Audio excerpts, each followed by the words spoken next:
Shri Kapai ji, Dr. Mohan Gopal, distinguished teachers on the dais, and ladies and gentlemen.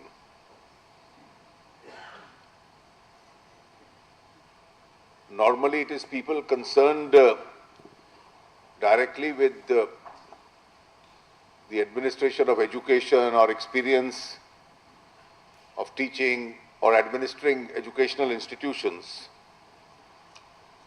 who are insiders on the subject, who can more competently and authoritatively comment on the state of higher education in India. For us who are trained in entirely different fields and are involved in public affairs, our ability only is to look at the big picture rather than the small micro issues of the problems which were being mentioned while introducing the subject.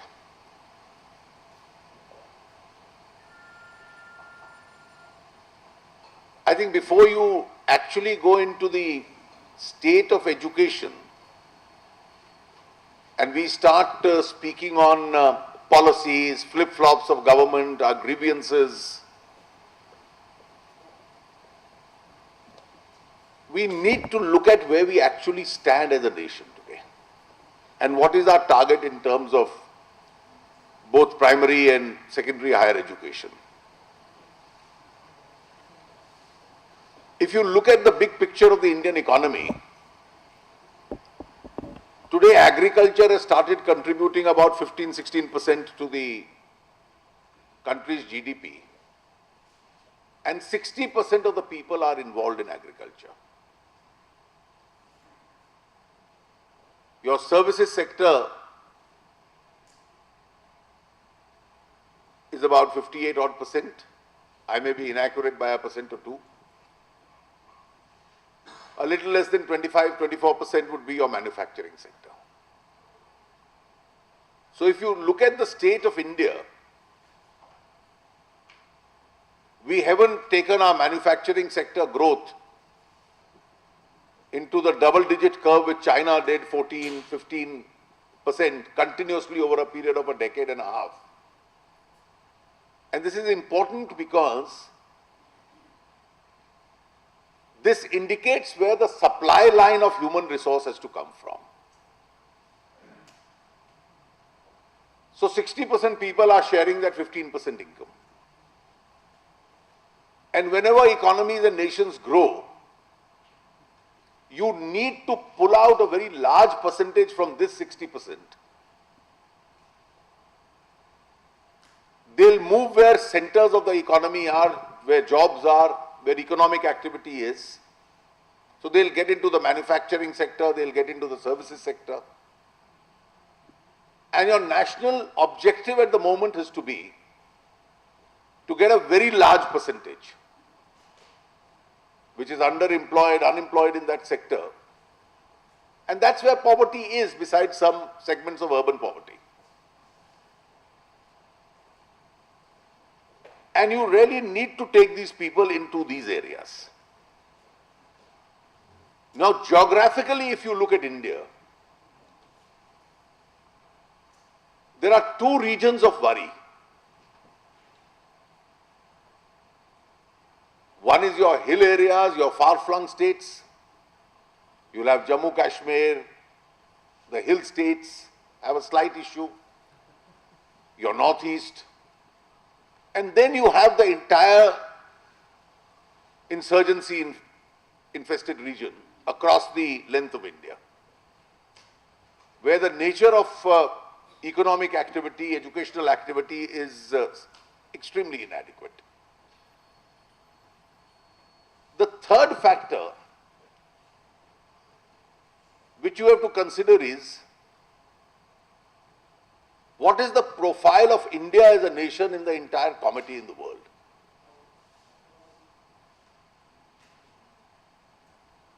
If you look at and analyze the UNDP reports, You'll find in the developed regions of the world, North America, Europe, the population not only has stabilized, in fact, maybe going down a little. The present phase of the economy apart, their economies are growing. Their population is not growing. And therefore, you have for every 2 people, the replacement figure, depending from country to country, would be 1.3 to 1.5, 1.6. And their populations are not likely to grow, except by migration of human beings.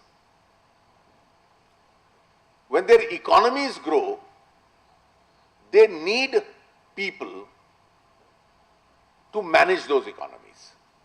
So you have inadequate engineers, you have nurses and medical professionals not being able to deal with the aging profile of the population. You have a complete alternative scenario in India. We fixed 2026 as a possible destination when we'll go in for population stabilization. Before that, it can come down. And it's quite unlikely that we'll reach the target. So our population is going to grow. Now I say this because this difference in demography, which is now, as economists refer to it as the demographic differential, between the developed world and India is growing. What do you do with surplus of people? What do you do with surplus of people, some of 60% of whom are in a sector where they are underemployed?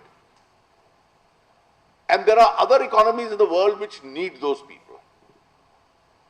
One study recently mentioned that by 2020, these developed countries will be 40 million short, that's about 4 crore people short, in terms of trained human minds, educated, who they need to manage their economies. And India approximately will have the same number, which is surplus. So instead of transporting goods or services or agriculture, the human resource moving around the world has today also become a resource. The fourth issue is we have a divided structure of management of higher education in India. Establishment of universities is a state subject.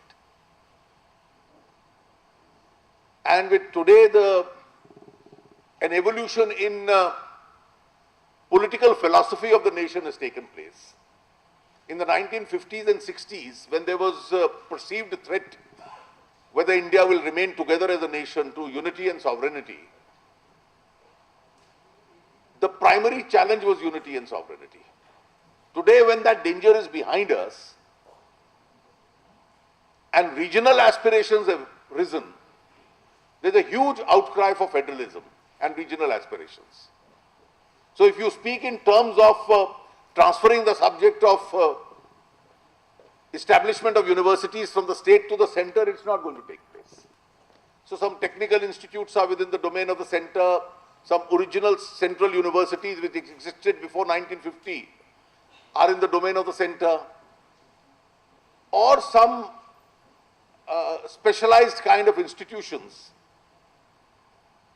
of excellence can be established by the center under a parliamentary legislation. But predominantly universities is a state subject. The state of resources at both levels is extremely challenging. Our fiscal deficit is today extremely high. And if that kind of fiscal deficit continues and goes unchecked, your rupee is collapsing, the whole economy is under pressure, surplus in terms of money has to be taken out, and therefore we can academically talk in terms of reforms. We can term in terms of greater responsibility for the state. But the fact is this challenge is not going to be met.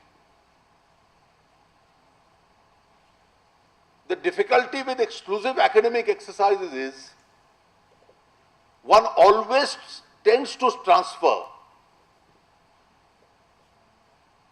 the society's predominant responsibility on the state.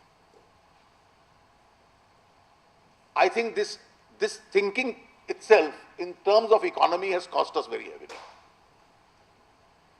I regard the decade of the 70s and the 80s as a wasted decade for the Indian economy. If 1991 had dated back to 1970s, the gap between India and China would have been closer. And therefore, the role of the state could be a facilitator, could be providers of basic amenities. But the role of the state as a complete MIBAP, that it's its entire responsibility, and then we know fully well the state has neither the financial resource nor probably the vision to do all this. And what we need as a challenging situation is to universalize the base of primary education and to expand and hugely expand the base of higher education in India. Now, when you expand the base of higher education, there is one change which has taken place. And that one big change is you are no longer in a world of domestic competition. It's not Ramjas College and Hindu College which are competing. The students who are studying there are competing with those internationally.